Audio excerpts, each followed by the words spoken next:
Hello and welcome दोस्तों।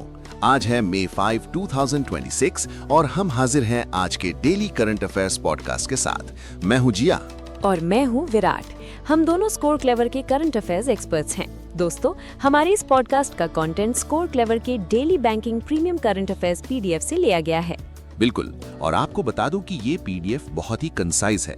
मतलब इसमें सिर्फ वही इन्फॉर्मेशन होती है जो एग्जाम के लिए जरूरी है। हाल ही में हुए बैंक एग्जाम्स में जितने भी करंट अफेयर्स के सवाल आए थे, उनमें से लगभग 80% क्वेश्चंस स्कोर क्लेवर ने कवर किए थे। हाँ, और जो क्वेश्चंस बाकी टॉप सोर्सेज मिस कर देते हैं, वो भी स्कोर क्लेवर कवर करता है। इसका एक सॉलिड एग्जाम्पल है हाल ही का SBI PO 2025 exam. Affairs cloud, जो कि काफी पॉपुलर सोर्स है, उसके कंपैरिजन में स्कोर क्लेवर ने 4 क्वेश्चंस ज्यादा कवर किए थे। हमारे full time current affairs experts रोज न्यूज़पेपर्स एनालाइज करते हैं और कंटेंट को बाकियों से लगभग 5 गुना छोटा रखते हैं। फिर भी इसका परफॉर्मेंस टॉप सोर्सेज से बेटर होता है। अगर आपको ये पीडीएफ चाहिए तो आप स्कोर क्लेवर का टेलीग्राम चैनल ज्वाइन कर सकते हैं। लिंक डिस्क्रिप्शन में दिया गया है। तो चलिए बिना किसी देरी के शुरू करते हैं आज की पहली नेशनल न्यूज से।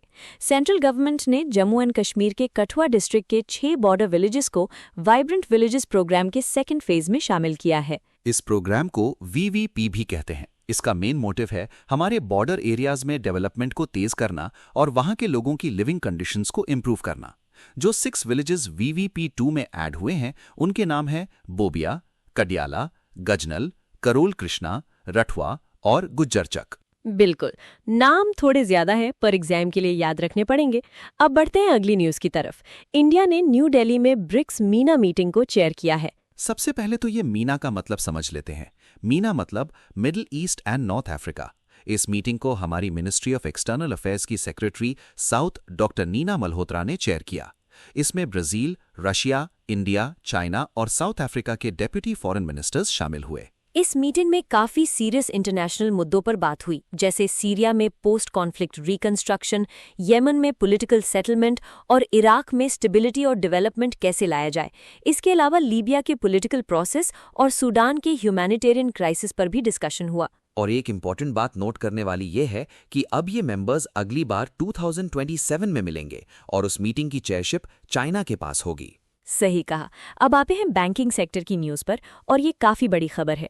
RBI ने पेटीएम पेमेंट्स बैंक लिमिटेड का बैंकिंग लाइसेंस कैंसिल कर दिया है और ये कैंसिलेशन 24 अप्रैल 2026 से इफेक्ट में आ जाएगा। बाप रे, ऐसा क्यों हुआ? देखो, RBI ने बताया है कि पेटीएम बैंक लगातार रूल्स फॉलो नहीं कर रहा था, जिसे परसिस्टेंट नॉन कंप्लायंस कहते हैं, और बैंक के अंदर कुछ मेजर सुपरवाइजरी कंसर्न्स भी थे।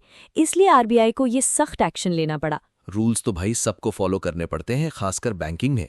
बैंकिंग से जुड़ी एक और न्यूज़ है। RBI ने नॉन बैंकिंग फाइनेंशियल कंपनीज के लिए नई गाइडलाइंस इशू की हैं। आसान भाषा में समझें तो NBFCs वो कंपनीज होती हैं जो लोन देने का काम तो करती हैं, पर उनके पास प्रॉपर बैंक का लाइसेंस नहीं होता।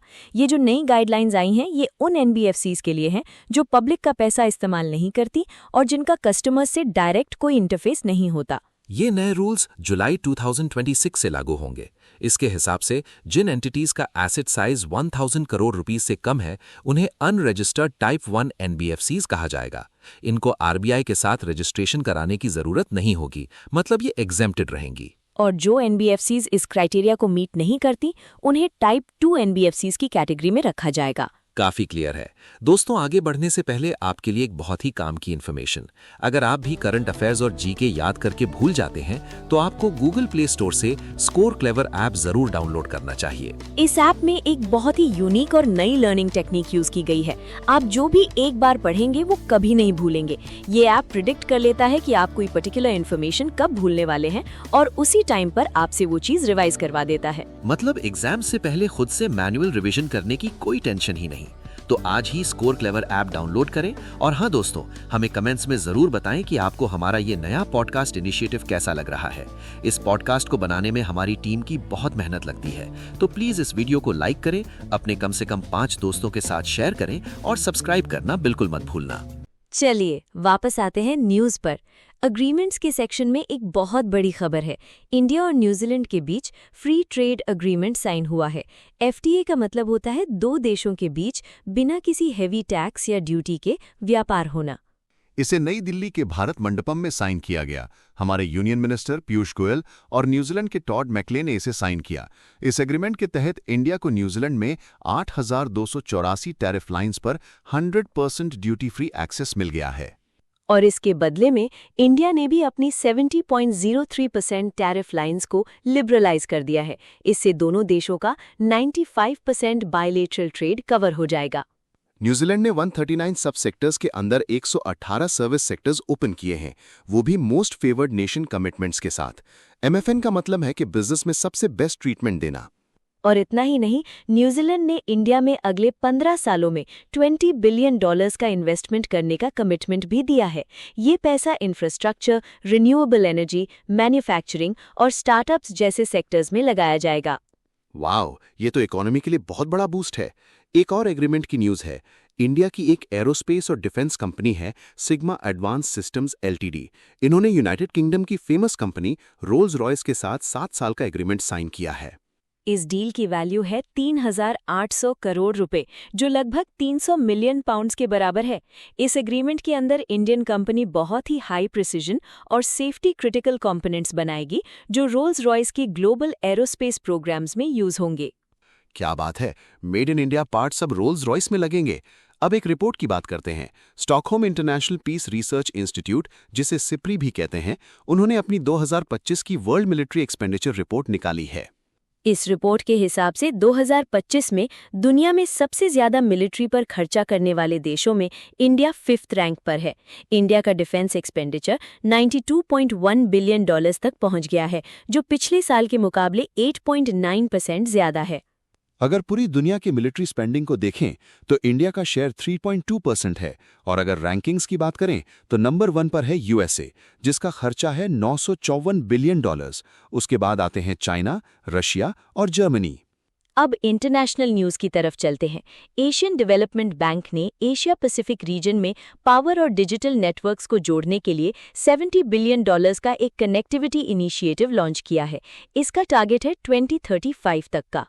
इस बड़े इनिशिएटिव में एक $50 बिलियन का प्रोग्राम है, जिसका नाम है pan Asia power grid initiative. इसका पर्पस है देशों के बीच रीजनल पावर ट्रेड को बढ़ावा देना। इस 50 बिलियन में से आधा पैसा यानी $25 बिलियन खुद ADB देगा। 2035 तक इस प्रोजेक्ट के बहुत बड़े टारगेट्स हैं, जैसे 20 गीगावाट रिन्यूएबल एनर्जी को इंटीग्रेट करना, 22,000 सर्किट किलोमीटर लंबी ट्रांसमिशन लाइंस बनाना और रीजनल पावर सेक्टर एमिशंस को 15% तक कम करना। इससे लगभग 200 मिलियन लोगों को इलेक्ट्रिसिटी का एक्सेस मिलेगा। इसके अलावा एक Asia Pacific digital highway project भी है। इसमें $20 बिलियन का इन्वेस्टमेंट होगा ताकि डिजिटल गैप को खत्म किया जा सके और AI ड्रिवन ग्रोथ हो। 2035 तक इसका टारगेट है 200 मिलियन लोगों को पहली बार ब्रॉडबैंड एक्सेस देना और बाकी 450 मिलियन लोगों के लिए सर्विस क्वालिटी इंप्रूव करना। और ये रिमोट एरियाज में कनेक्टिविटी की कॉस्ट 40% तक कम कर देगा।